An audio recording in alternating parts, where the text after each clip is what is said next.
Summerlin from Chicago, Illinois. Just wanted to give a huge shout out to the Relay for all the love and support they've given my team and I. And make sure you stay tuned for all the latest boxing news. Welcome to the motherfucking Relay. We're covering today's top boxing news. Ow! Okay, we'll start with this. Well, Kalia Kuruni posted this image by way of her Twitter account, left a caption that reads, 2 women, 1 belt, WBC World Title Silver, Greece versus Brazil. It appears she's hinting at a potential fight with Brazil's own Danila Ramos. I've seen Danila Ramos in action against Khaled, against Katharina Sanders, 2 of the very best fighters she's fought, sporting a professional record of 9 wins and 2 losses. Those 2 losses did come at the hands of those fighters, Khaled and Katharina Sanders. What that essentially communicates to me is Danila is a capable boxer. She's put together enough that she can actually give Kalia Kourouni a lot of problems. It's a tough fight. It could be for Kalia. It very well could, because Danila Ramos is one of those fighters that has fallen just short of the mark in the past, though you yourself have to be at a certain level in order to beat her. Because if you ain't, she'll beat you. Danila, she is a coordinated boxer. More coordinated than, say, a Dorita Norek or a Kirsty Bavington. She's come up short in the past. But that was only against some very talented girls. That have a high ceiling. Could Kalia Kourouni be the next one to give Danila Ramos a professional loss? I'm not sure. Just being honest. Kalia has shown some improvement the last couple of months. She's coming right off that win over Gonzalez, south of the border. Scored a TKO stoppage in that fight. Picked up the WBC silver title. In this fight, it can be interpreted as a step in the direction of a potential full-fledged world title fight with the reigning WBC super featherweight champion, Terry Harpier. This fight would be a step in the direction of that fight. For the winner it would be, and based on Kalia Kourouni's social media, this fight could be set to go down in a matter of weeks this month, on the 28th. And I gotta tell you, there's a legitimate chance here that Danila Ramos could bring Kalia Kourouni's world title run to a screeching halt. She's no mug. She might have lost 2 fights, she did, but she's not journeywoman status. Not yet, anyways. Yeah, she can be a handful for Kuruni. This could be set to go down later on this month, on the 28th. On the 14th, Chicago and Summerlin will attempt to advance to a professional record of 6 wins and no losses against Brenda Gonzalez. We actually talked about this fight here on the channel a few weeks ago, though the fight was rescheduled, has been rescheduled since then. It was originally supposed to go down on the 7th, got pushed back to the 14th. Then, like now, my prediction hasn't changed. I like Summerlin for the fight, and I like Summerlin by way of knockout or technical knockout, it being that Brenda Gonzalez hasn't fought roughly 4 years. That's right. She's coming right off a loss to none other than Jessica McCaskill, Summerlin's stablemate, both who fight out of the Body Shot Boxing Club in Chicago. It's been a long time since Brenda had a fight. And it's been an even longer amount of time since Brenda won a fight. I reiterate, she's coming right off a loss to Jessica McCaskill 4 years ago, 2017. Summerlin, being the aggressive mid-range to inside hooker that she is, it's conceivable that she could press the action and get a stoppage here. And I think that's what's going to happen in about a week's time. On the 14th. And this is a developmental fight after all. This is a bring-along fight, a learning fight. Remember, Summer's only got 5 pro fights. And she doesn't come from some deep Olympic amateur background. Thus, fights like this are actually a necessary evil, a necessity to help groom and grow the fighter. Round them out. So I have no illusions about the match and no issues with it either. No, I understand. I've long professed that young Summerlin is in very good company with the reigning undisputed welterweight champion Jessica McCaskill, her longtime trainer Rick Ramos, fighting out of the Body Shot Boxing Club. I think they're doing a bang-up job with this fighter, and I think she will advance to a professional record of 6-0 on the 14th. Keep your eyes peeled for that. In other news, per tweet from Lance Pugmire, update on Canelo, the Bivol camp is waiting for confirmation from the 4-division champion on a catchweight bout between 168 and 175 pounds. Might have to move the date for Bivol to have enough time to travel, acclimate, and make the weight, the Bivol side says. And, just like that, the conversation has changed. It's changed from Canelo versus Plant to Canelo versus Bivol because of what I always told you. These guys, good fighters that they might be, all of them, they are interchangeable at the feet of Canelo Alvarez. Cash cow of boxing. One of them.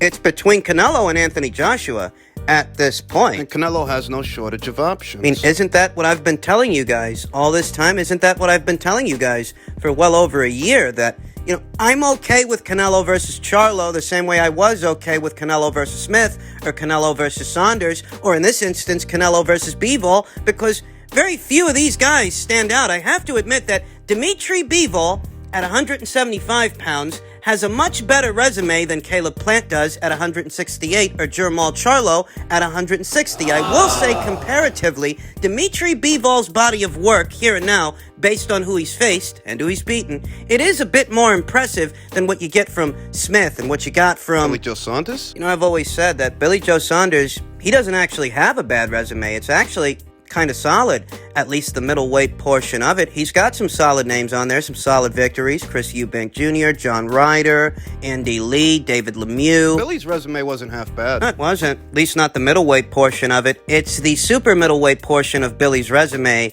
that was lackluster, that was, in fact, quite underwhelming. Bivol's got a pretty solid resume of his own. Victories that have aged well. Victory over Joe Smith Jr., who has since become a champion since losing to Dimitri Bivol. Dimitri Bivol's victory over Jean Pascal. He went on to beat Marcus Brown after that. And he beat Bandu Jack, too. It's conceivable that Jean Pascal might have had little help. Might have been on the sauce, on the gear. He might have been when he fought those fighters. But the same is true for the Bivol fight. He might have been on the gear when he fought him. The difference is Bivol won the fight, and those two guys didn't. There's a lot of talk about this catchweight. The proposed catch weight for this fight between Dimitri and Canelo, which is supposed to be somewhere between 168 pounds and 175 pounds, allowing the fight to still be a light heavyweight contest, a light heavyweight title fight, even if it's not at the light heavyweight limit. It's somewhere in between. And I'm not losing sleep over this. I'm not going to be a wet blanket about it, because it's not Canelo Alvarez proposing the catch weight. It's not him imposing that stipulation on Dimitri Bivol. Quite the opposite. It's been Dimitri for well over a year suggesting that he can come down as far as 168 pounds for a big fight. I told about I can move down to get a big fight, and I don't have a problem to make a 168. I fight Canelo, many people will see my fight, and many people will know who I am, and I will show them my skills. And what about 168? It's not problem. It's not big problem for me, and because I'm not a big guy for light heavyweight. So, I mean, I just hope that all of the sour pushes and wet blankets were listening, that Dimitri Bivol doesn't have a problem dropping down as low as 168 pounds for a Canelo Alvarez fight. Moreover, this is not a new development. Dimitri Bivol has been saying this for some time, that not only is he willing to come down to 168 pounds for Canelo, but back when Callum Smith still had the WBA title, he was willing to drop down for him as well. And he has been saying this for 2 years, at least 2 years. So, I mean, if he's not complaining about it, why are you? If he doesn't feel it'll be a hindrance to his performance, why do you? Do you know more about his body than he does? And his team. When it comes to catchweights, I reserve all my criticism for them when the catchweights are being imposed stipulations. But this isn't an imposed catchweight. This catchweight is being offered. It's being offered by Bivol himself. You know, I've seen what the conversation has become since this catchweight was mentioned, and how some people are measuring just how much credit they want to give Canelo Alvarez should he beat Dimitri Bivol at a catchweight somewhere between 168 and 175 pounds. I've seen those critics, I've seen those criticisms, and I can only tell you what I think. And if you want to know what I think, and you're here, so I'll assume that you do, I'd give Canelo as much credit for beating Dimitri at a catchweight that he offered as I gave Floyd Mayweather Jr. credit for beating Canelo at a catchweight that he offered.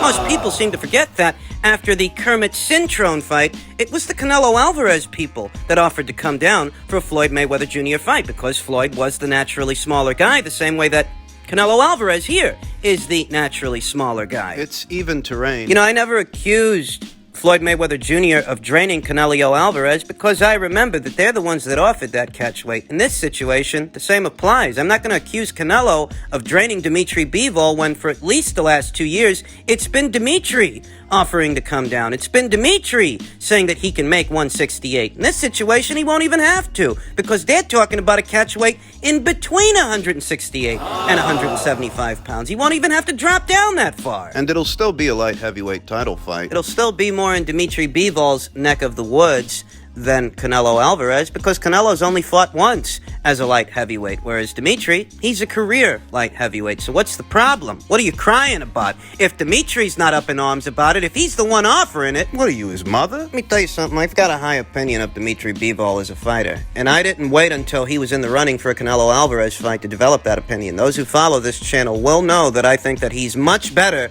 than most, if not all of, the light heavyweights as far as his boxing goes.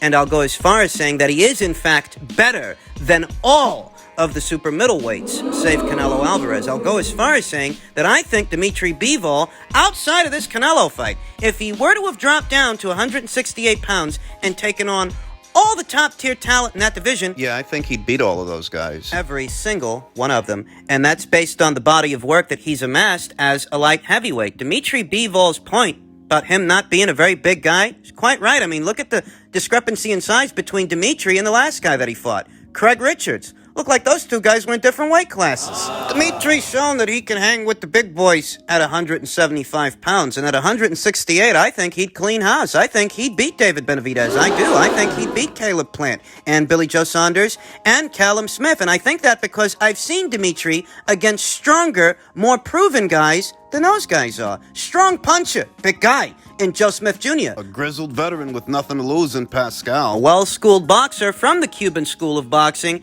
in Sullivan Barrera. And these were all decisive victories for Dimitri Bivol. He didn't have to struggle much with any of these guys who are naturally bigger than the guys down there at 168. Dimitri didn't have to struggle with any of these guys to secure the W. So when I think about that, and I think about what I've seen from the guys at 168, seems to me that you could give Dimitri very good odds to beat all of those guys. Yeah, I think he's a better fighter all around than most of them. Right now he is. While he's unbeaten, an unbeaten champion in his prime years, I think he is a better fighter, more well-rounded, and more proven than what you see from those guys at 168 pounds. So I don't actually think he'll be affected by the catch weight because he's not a big guy. Yeah, I don't think the cut will bother him. And I already thought that he was a better, more proven boxer against more base styles than what you find in the super middleweight division and its contenders and what champions were there. Ultimately, I think Bivol can provide more resistance and more issues to Canelo than Caleb Plant would have. Now, as far as Caleb, on the heels of his fight's collapse with Canelo, he says, boxing's never been about money for me, and that's why they can't understand it. It's never been my driving force, and it's not my why, and that's why it's so easy to be just as disciplined and hungry, even after being a seven-figure fighter. Remember, the internet says the earth is flat too, LOL, because that's not what I'm after, and that's not what keeps me going. And you wish your favorite fighter felt the same way. And, you know, it all sounds great. Incredible. It really does. But if it's not about money, why don't Caleb just cross the street and have the fight on DAZN? DAZN did make an offer to do the fight after all. I don't know why people keep overlooking this. Oh, you're the only prize fighter that doesn't fight for prizes. For you, it's not about money. That's not your why. That's not your reasoning. That's why you're so hungry. Just not hungry enough to cross the street, apparently. No, I guess not. I've wrestled with this the last couple of days, last couple of weeks, even the last couple of months, as to whether or not Caleb even has a say in the matter. Does the man even have a choice? But when he comes out making statements like this one, Which is just a dry way of assigning blame. or at minimum, diverting blame to someone else, someone other than himself, some other party, you have to hold him accountable. He's running his jibs. Look at what the guy's running around saying. Me and my team were the ones offering him the $40 million guarantee, highest career pay. Bro, stop it. It's embarrassing, is what it is, the way he's trying to hoodwink, gaslight people into thinking that they've got something to offer Canelo Alvarez. No, the only reason it's a $40 million fight is if he's involved. That's why so much effort went into pooling in all those resources. But as soon as you take him out of the equation, the $40 million evaporates and you're not a $10 million fighter. Guy's acting like it's $40 million of his own dollars they were putting up. He simply reached into his wallet and pulled out $40 million to offer Canelo Alvarez, who was in such dire need of a payday because he can't get one on his own, right? Right. It's ridiculous is what it is. It's embarrassing. We all know the only reason those dollar amounts were associated with a Caleb Plant fight, tacked on to that undisputed title tilt, was because of what Canelo Alvarez brings to the table, the kind of money he's associated with, what he generates, not you. Did you make $10 million fighting Mike Lee? Vincent Farfandugan or Jose Uzcategui, if we take Canelo Alvarez out of the equation. Does your team still put up the money for you that they were willing to put up for him? Because if they don't, then that tells us what we need to know. That tells us who's actually bringing all the money to the table, all the finance. I mean, listen, maybe Caleb Plant really is a seven-figure fighter, but a seven-figure fighter on the lower end of the spectrum. You know, you probably did get $1 million to fight Mike Lee and Vincent Fagan Boots and those guys. Maybe $1 million, maybe a little over that, but what you ain't. You ain't no 8-figure fighter. You ain't the kind of fighter that can pull in 8 figures fighting the likes of an Avni Yildirim. Or anything close to it. So I don't know who he's trying to kid here. See, perhaps Caleb Plant really doesn't have a say in the matter. Perhaps he doesn't have a choice. Perhaps he does not have the legal liberty to cross the street and have the fight on his own. But when he goes as far as making comments like this and attempting to assign blame or divert it, Well, now you're just bringing it on yourself. he's opening himself up for criticism and critiques. He's leaving himself out there open for scrutiny. If it's not about the money and you're the kind of prize fighter that doesn't fight for prizes, then cross the goddamn street and do the fight on his own. And if you're not at liberty to make those decisions, If you're not at liberty to cross over, and that's not your decision to make, then stop acting like it. Stop acting like it's your team that did anything. The only reason those dollar amounts were associated with that fight is because Canelo is a top earner, not you. Canelo Alvarez is good for 8 figures on your side of the street or someone else's, because that's what he brings to the table, and you can't give him what he's already got. he's an 8-figure fighter with or without you. I mean, yeah, the offer did come from PBC and Fox for Canelo Alvarez to do the fight on their side of things. That bit of it is true, but Caleb Plant's verbiage is little more than hyperbole. Your bosses put up that money. Your higher-ups, the people that make all of the decisions for you. Canelo don't talk to the underlings. He don't talk to the lower-tier guys like yourself. He talks to your bosses. Because he's a boss. The boss in these parts, and you better damn well fucking act like it. Now, I don't think Caleb's at liberty to make these decisions, but I think he should stop acting like he is.